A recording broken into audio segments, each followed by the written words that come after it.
Unit number 1 में यानी कि स्थिर वैद्युतिकी और चैप्टर नंबर 1 में ये हमारे पास एक नया टॉपिक है, ठीक है, विद्युत आवेश तथा क्षेत्र में। और टॉपिक का नाम है बिंदु आवेश के कारण विद्युत क्षेत्र की तीव्रता कितनी होती है। मेनली इसका यूज हम कहां पे करेंगे, तो इसका यूज आएगा कल और परसों, जहां पे आप लोग क्या करोगे, किसी बिंदु आवेश के कारण विद्युत क्षेत्र की तीव्रता या तो निरक्ष स्थिति पे निकालोगे या फिर अक्ष स्थिति पे निकालोगे। तो वहां पे ये फॉर्मूला लगेगा बीच में, ठीक है।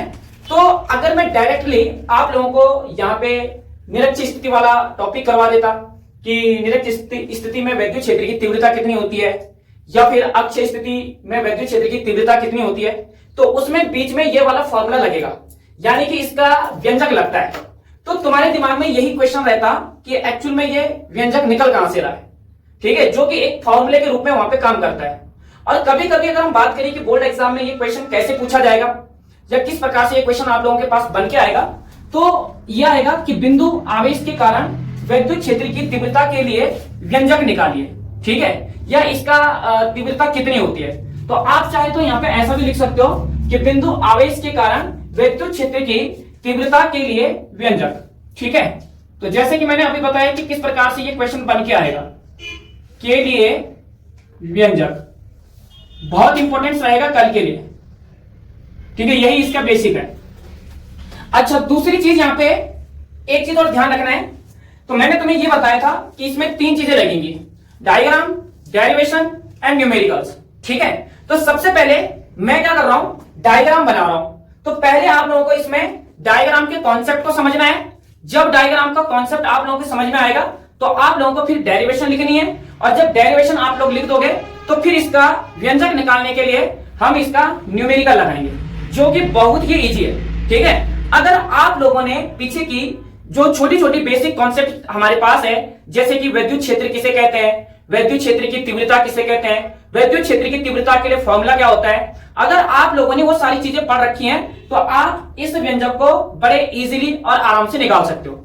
लेकिन अगर आपने पीछे की बैक की चीजें नहीं पढ़ी हुई हैं, हालांकि मैंने तो पढ़ा दिया, तुम्हें कल ही पढ़ाया था, ठीक है, अगर तुमने इसकी बैक की चीजें नहीं पढ़ी हुई हैं तो फिर आप लोग यही सोचते रह जाओगे कि ये चीज कहां से आ रही है, जैसे कि आप लोग स्कूल में सोचते हो, ठीक है। तो सबसे पहले आपको क्या करना है, यहां पे मान लो कि हम यहां पे एक बिंदु लेंगे, ठीक है। सपोज दैट मैं यहां पे क्या कर रहा हूं, एक बिंदु ले रहा हूं यहां पे। मान लो कि मैंने एक बिंदु लिया यहां पे, ठीक है, और मैं क्या कर रहा हूं, इस बिंदु को O नाम दे रहा हूं, ठीक है। मैं क्या कर रहा हूं, यहां पे इस बिंदु को O नाम दे रहा हूं। तो माना कि हमारे पास यहां पे क्या है, ये बिंदु O है। देखो पहली लाइन यहीं से बन गई डेरिवेशन की, ठीक है। लिखना ही यही है कि माना हमारे पास यहां पे क्या है, बिंदु O है, ठीक है, ऐसा तुम इसको लिख सकते हो। अब ये हमारे पास अगर यहां पे बिंदु O है तो इस बिंदु O पे हम क्या करेंगे, एक प्लस Q आवेश को रखेंगे, ठीक है। तो यहां पे क्या आएगा, यहां पे आप इस बिंदु O के ऊपर यहां पे एक प्लस Q आवेश रख दो, ठीक है। तो 2 लाइनें तुम्हारे पास बन चुकी हैं डेरिवेशन की। क्या बन चुका है कि माना हमारे पास यहां पे एक बिंदु O है और बिंदु O पे आपके पास यहां पे क्या है, प्लस Q आवेश स्थित है। आप लोग डायरेक्टली ये भी बोल सकते हो कि माना बिंदु O पर प्लस Q आवेश स्थित है, राइट। यहां तक समझ में आ रहा है ना, ठीक है। अब आपको इसके बाद क्या करना है, आपको यह बताना है कि जो हमारे पास ये बिंदु O है इससे R दूरी पर स्थित, ठीक है। कैसे, देखो बिंदु O हमारे पास यह है और बिंदु O से कितना डिस्टेंस बोल रहा हूं मैं, R दूरी पर स्थित, ठीक है। यहां पे मान लो कितनी दूरी है इस लाइन की, यहां पे R। तो मैंने क्या बोला कि बिंदु O पर हमारे पास यहां पे प्लस Q आवेश है, ठीक है, स्थित है, और बिंदु O से R दूरी पर स्थित मान लो कि हमारे पास एक और बिंदु P है, यानी कि यहां से हमारे पास यहां पे एक और बिंदु यहां पे हमारे क्या है, P है।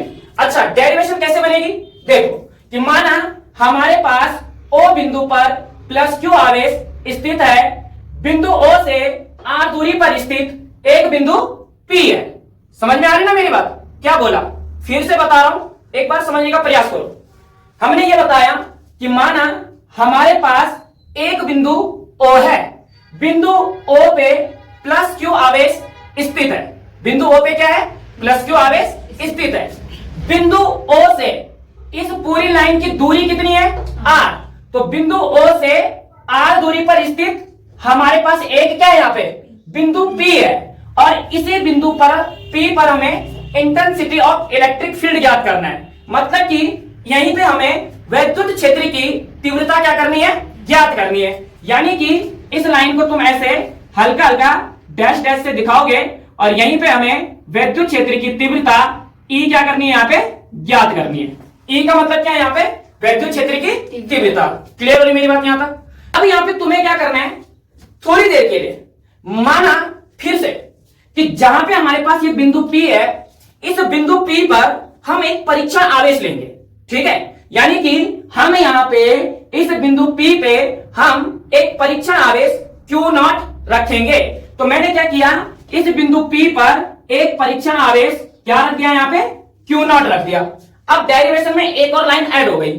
ठीक है, तो क्या बताना है कि माना हमारे पास बिंदु O पर प्लस Q आवेश स्थित है, बिंदु O से R दूरी पर स्थित बिंदु P है। इसी बिंदु P पर हमें वैद्युत क्षेत्र की तीव्रता ज्ञात करनी है। माना बिंदु P पर हमारे पास एक परीक्षण आवेश Q0 रखा गया। ठीक है, तब क्या होगा? अब तुम्हें पता चल गया कि यहां पे हमारे पास प्लस का Q आवेश है और यहां पे भी हमारे पास प्लस का Q0 आवेश है। तो यानी कि ये भी प्लस का आवेश है और ये भी हमारे पास क्या है? यहाँ पे प्लस का आवेश है। तो सीधी सी बात है, दोनों आवेश एक दूसरे को क्या कर रहे हैं? रिपेल कर रहे हैं। क्योंकि आवेश एक जैसे हो गए तो यहाँ पे प्रतिकर्षण बल का ये क्या करेंगे? अनुभव करेंगे। और जब ये प्रतिकर्षण बल का अनुभव करेंगे तो यहाँ पे लगेगा कूलाम का नियम, और कूलाम का नियम मैं तुम्हें पढ़ा चुका हूं। इसीलिए मैं कहता हूं कि सिस्टमेटिकली अगर पढ़ोगे चीजों को तो डेफिनेटली माइंड के अंदर आती है।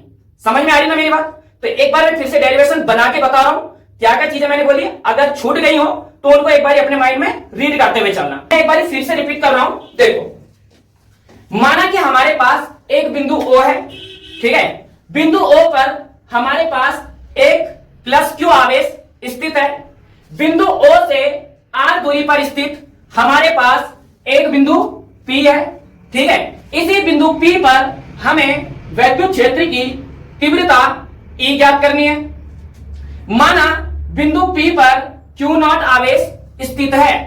ठीक है, तब इस Q0 आवेश पर लगने वाला बल कूलाम के नियम अनुसार इतना लिखना है, और फिर हम इसको मैथमेटिकली क्या करेंगे? प्रूव करेंगे। इतनी बात समझ में आ रही है? यही डेरिवेशन में यहाँ पे लिख के दिखा रहा हूं। ठीक है, तो अब मैं ऐसा ही पढ़ाऊंगा डेली। समझ में आ रही बात? ठीक है, तो डायग्राम मेन होता है। तो सबसे पहले आप लोग अपने माइंड को भी साथ में चलाते रहना। हमने क्या बोला कि माना, ठीक है, माना बिंदु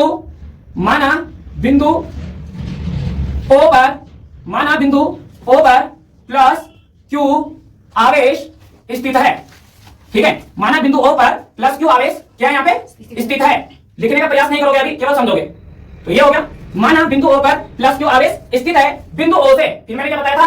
बिंदु O से R दूरी पर स्थित एक क्या है? बिंदु P है। तो बिंदु O से, ठीक है, R दूरी पर स्थित एक बिंदु क्या है यहाँ पे? P है। इतना बताना है, एक बिंदु P है, और इसी बिंदु P पर मुझे वैद्युत क्षेत्र की तीव्रता E ज्ञात करनी है। ठीक है, तो फिर क्या लिखोगे कि बिंदु O से R दूरी पर स्थित एक बिंदु P है, जिस पर, ठीक है, जिस पर वैद्युत क्षेत्र की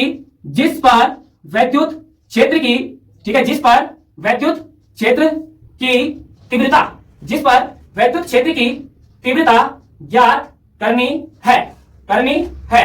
और जैसे मैंने तुम्हें बताया यहाँ पे कि वैद्युत क्षेत्र की जो तीव्रता है उसको हम किससे रिप्रेजेंट करते हैं? यहाँ पे E से। और इसके बारे में कल पूरा डिटेल में आप लोगों को बता चुका हूं कि वैद्युत क्षेत्र की तीव्रता हमारे पास क्या होता है कि एकांक धनावेश जितने बल का अनुभव किसी बिंदु पर करता है उसको हम क्या कहते हैं? वैद्युत क्षेत्र की तीव्रता कहते हैं। ठीक है, और वैद्युत क्षेत्र की तीव्रता को हम E से क्या करते हैं? प्रदर्शित करते हैं। ठीक है, बाकी इसके डायमेंशन के बारे में, इसके यूनिट के बारे में, वो सारी चीजें मैं कल बता चुका हूं। ठीक है, अब यहाँ पे देखो, इसके बाद मैंने क्या बताया आप लोगों को कि माना बिंदु P पर हमारे पास एक परीक्षण आवेश Q0 रखा गया है। ठीक है, यहां पे लिख सकते हो कि माना, ठीक है, माना बिंदु P पर, माना बिंदु P पर एक परीक्षण आवेश Q नॉट रखा गया है, एक परीक्षण आवेश Q नॉट रखा गया है। तो यहां पे हम एक परीक्षण आवेश Q नॉट रखा गया है, ठीक है। तब Q नॉट आवेश पर, यह लिखना बहुत जरूरी है, तब Q नॉट आवेश पर लगने वाला बल, तब Q नॉट आवेश पर लगने वाला बल कूलाम के नियमानुसार, बल कूलाम के नियमानुसार। अब समझो यहां पे, ठीक है। इतनी आप लोगों को सबसे पहले क्या बना देनी है, डेरिवेशन बना देनी। तो हमेशा फिजिक्स में पहले डायग्राम बनता है और फिर क्या बनती है, डेरिवेशन बनती है। ये बन गया डायग्राम और ये बन गया यहाँ पे डेरिवेशन। पूरी डेरिवेशन मैंने इस डायग्राम से निकाल दिया है। जरूरी नहीं है कि आप लोगों को जैसे बुक के अंदर दे रखा है आप वैसे लिख रहे हो सकता है आप लोगों को अगर बेटर समझ में आ रहा है तो आप लोग मेरे से भी बेटर लिख सकते हो, ठीक है। बस आप लोगों को समझ में आना चाहिए कि चीजें क्या क्या होती है हमारे पास, ऐसी चीजों को बनाया जाता है। इसके बाद क्या करोगे, तब Q नॉट आवेश पर, यानी कि इस Q नॉट आवेश पर लगने वाला बल कूलाम के नियम से हम क्या करेंगे, यहाँ पे ज्ञात करेंगे। अब कूलाम का नियम मैं आप लोगों को ऑलरेडी पढ़ा चुका हूं, ठीक है। इसीलिए कहते हैं कि सिस्टमेटिकली अगर पढ़ रहे हो तो समझ में ज्यादा बेटर आता है। तो कूलाम का नियम में हमने क्या बताया था कि जब क्या था वो, दो स्थिर आवेशों के मध्य लगने वाला प्रतिकर्षण तथा आकर्षण बल दोनों आवेशों के मात्राओं के गुणनफल के अनुक्रमानुपाती या समानुपाती तथा उसकी दूरी के वर्ग के क्या होता है, व्युत्क्रमानुपाती होता है। यही हमारे पास कूलाम का नियम होता है, जिसके लिए मैंने तुम्हें व्यंजक लिखाया था। तो ऐसा नहीं है कि आपको यहाँ पे स्टेटमेंट देना है, नहीं, जो हमने यहाँ पे क्या लिखा था, व्यंजक निकाला था, वो व्यंजक आपको यहाँ पे लिखना है। तो व्यंजक मैंने क्या बताया था आप लोगों को, ये बताया था F बराबर, ठीक है, हमारे पास आएगा 1/4 पाई एप्सिलॉन नॉट। बस यहाँ पे तुम्हें क्या जोड़ना है, K, क्या जोड़ना है, K। अब ये K क्या है इसके बारे में मैं डिटेल में बाद में बताऊंगा। बाकी यहाँ पे into Q1 into Q2 upon में R स्क्वायर, और यहाँ पे इसकी यूनिट होती है कूलाम। तो फिलहाल हम इसको दे देते हैं यहाँ पे, सॉरी, बल का मात्रक होता है न्यूटन। तो समीकरण नंबर 1 आ गई हमारे पास। ये समझ में आ गई मेरी बात यहाँ तक। अब इसके बाद क्या करना है, देखो, अगर K के बारे में पूछता है कि K क्या है, तो आप लोग ये इतना बता दो कि जहां, ठीक है, यहां पे आप लोग लिख सकते हो कि जहां K जो है वो माध्यम का पराविद्युतांक होता है, जहां K माध्यम का, ठीक है, पराविद्युतांक, ठीक है, पराविद्युतांक होता है। अब ये क्या चीज होती है, इसके लिए मैं आप लोगों को पूरा डिटेल में बताऊंगा। फिलहाल आप लोग केवल इतना ध्यान रखना कि यहाँ पर अगर पूछा गया कि K क्या है, तो आप लोग बता सकते हो कि K हमारे पास यहाँ पे क्या है, माध्यम का पराविद्युतांक है। अब आपको कुछ नहीं करना, यहाँ पे देखो F ऐसी रखो, बराबर भी ऐसी रखो, 1/4 पाई एप्सिलॉन नॉट, और यहाँ पे क्या आ गया, K इंटू आवेश के रूप में ये दोनों आवेश आएंगे जो हमने यहाँ पे स्थिर करे हुए, यानी कि एक आएगा प्लस का Q और दूसरा आएगा यहाँ पे Q नॉट, क्योंकि यहाँ पे Q1 और Q2 था ना, तो इसकी जगह पे Q और Q नॉट आ जाएगा। तो ये आ गया यहाँ पे Q और ये आ गया यहाँ पे Q नॉट, अपॉन में कितना आ जाएगा हमारे पास यहाँ पे R स्क्वायर, और इसको दे दो यहाँ पे समीकरण नंबर कितनी, ये हो जाएगी 2। तो ये हमारे पास समीकरण नंबर 2 बन गई। बात समझ में आ रही है। अब आप लोगों को मैंने ये बताया था कि विद्युत क्षेत्र की तीव्रता कितनी होती है हमारे पास, या विद्युत क्षेत्र की तीव्रता के लिए मैंने आप लोगों को फॉर्मूला बताया था। तो यहां पे देखो, विद्युत क्षेत्र की तीव्रता, और विद्युत क्षेत्र की तीव्रता यानी कि E बराबर हमारे पास होता है F अपॉन Q नॉट, और ये हो जाएगी समीकरण नंबर 3, ठीक है। तो ये बताया था मैंने कि विद्युत क्षेत्र की तीव्रता E बराबर क्या होता है हमारे पास, F अपॉन Q नॉट। ये हमने उस टाइम पे बताया था जब मैंने तुम्हें विद्युत क्षेत्र की तीव्रता के लिए क्या विद्युत क्षेत्र की तीव्रता के लिए पूरी डिटेल में पढ़ाया था कि विद्युत क्षेत्र की तीव्रता किसे कहते हैं, इसका विमा क्या होता है, इसका मात्रक क्या होता है, जितनी भी चीजें थी वो सारी चीजें मैंने वहां पे बताई थी। तब हमने ये बताया था कि विद्युत क्षेत्र की तीव्रता हमारे पास जो होती है उसके लिए फॉर्मूला E बराबर F अपॉन Q नॉट होता है, जहां पे F हमारे पास बल होता है और Q नॉट हमारे पास क्या यहाँ पे आवेश होता है, ठीक है। आगे देखो यहाँ पे, अब आप लोगों को क्या करना है कि F का यह मान दिख रहा है ना, तो ये समीकरण नंबर 2 बनी है। यहां पे लिखना है कि F का, ठीक है, F का यह मान, ठीक है, F का यह मान समीकरण नंबर 3 में रखने पर इसको समीकरण नंबर 3 में रख दो। अब समीकरण नंबर 3 कहां पे है, ये रही समीकरण नंबर 3। आप चाहो अगर कंफ्यूजन हो रहा है तो इस समीकरण नंबर 3 को यहां पे दोबारा लिख सकते हो। तो समीकरण नंबर 3 क्या है, E बराबर F अपॉन कितना आ जाएगा यहाँ पे क्यू नॉट। तो यहाँ पे आ जाएगा E बराबर एफ का मान रखना है, एफ का मान इतना है 1/4 पाई एप्सिलॉन नॉट के इंटू क्यू नॉट अपॉन में आर स्क्वायर। इतनी वैल्यू आ जाएगी कहां पे, एफ की प्लेस में, जहां पे हमने एफ लिखा है। तो कितना आएगा, यहां पे लिखोगे 1/4 pi epsilon naught k point Q not, ठीक है। अब बटे में कितना है यहाँ पे आर स्क्वायर। अब पूरे के बटे में कितना है हमारे पास क्यू नॉट, पूरे के बटे में कितना है क्यू नॉट। क्यों, क्योंकि एफ की वैल्यू तो मैंने इतनी रख दी ना, जो ये एफ था इस एफ की वैल्यू हम ये रख चुके हैं यहाँ पे, और नीचे हमारे पास क्या बचा क्यू नॉट, और यहाँ पे इस क्यू नॉट से ए वाला क्यू नॉट क्या हो जाएगा कैंसिल, ठीक है। तो हमारे पास क्या बचेगा यहाँ पे, हमारे पास बचेगा E बराबर 1/4 pi epsilon naught k point q upon r square, ठीक है। और यही हमारे पास क्या होता है, किसी बिंदु पर वैद्युत क्षेत्र की क्या होती है, तीव्रता होती है। यही हमारे पास फॉर्मूला लगेगा। और तुम्हें पता है कि मैंने बताया था वैद्युत क्षेत्र की तीव्रता के लिए जो हमारे पास मात्रक होता है वो हमारे पास क्या होता है, न्यूटन पर कूलम। क्या बताया था वैद्युत क्षेत्र की तीव्रता के लिए, न्यूटन पर कूलम, ठीक है। इतनी वैद्युत क्षेत्र की क्या हो जाएगी यहाँ पे तीव्रता हो जाएगी। इतनी बात समझ में आ रही है। तो ये फॉर्मूला जो है ना, ये अक्षीय स्थिति में लगेगा, और यही फॉर्मूला ना निरक्षीय स्थिति में लगेगा।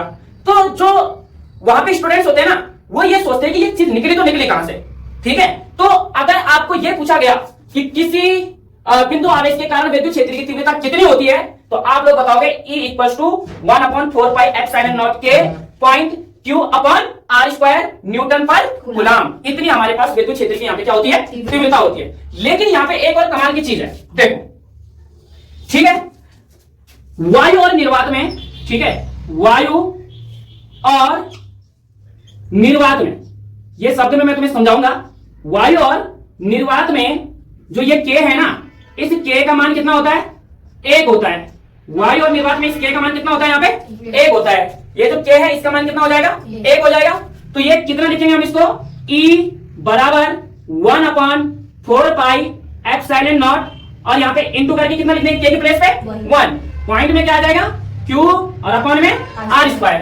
अब 4 पाई एप्सिलॉन नॉट 1 से मल्टीप्लिकेशन करेगा तो वापस क्या आएगा, 4 पाई एप्सिलॉन नॉट ही आएगा। तो मतलब यहाँ पे हमारे पास विद्युत क्षेत्र की तीव्रता क्या आ जाएगी, E बराबर 1/4 pi epsilon not point Q upon R square, ठीक है। अगर आवेश तुम्हारे वायु और निर्वात में होंगे, क्योंकि जब तुम अक्षीय स्थिति और निरक्षीय स्थिति लिखोगे ना, तो वहां पे डेरिवेशन में आएगा कि अगर तुम्हारे पास आवेश वायु और निर्वात में है तो K का मान कितना हो जाएगा, वहां पे 1 हो जाएगा। और K का मान अगर 1 हो गया तो विद्युत क्षेत्र की तीव्रता हमारे पास डायरेक्टली कितना निकल जाती है, E = 1/4 pi epsilon not point Q upon R square newton per coulomb, ठीक है। तो यही हमारे पास क्या होता है, बिंदु आवेश के कारण विद्युत क्षेत्र की तीव्रता के लिए क्या होता है, व्यंजक होता है।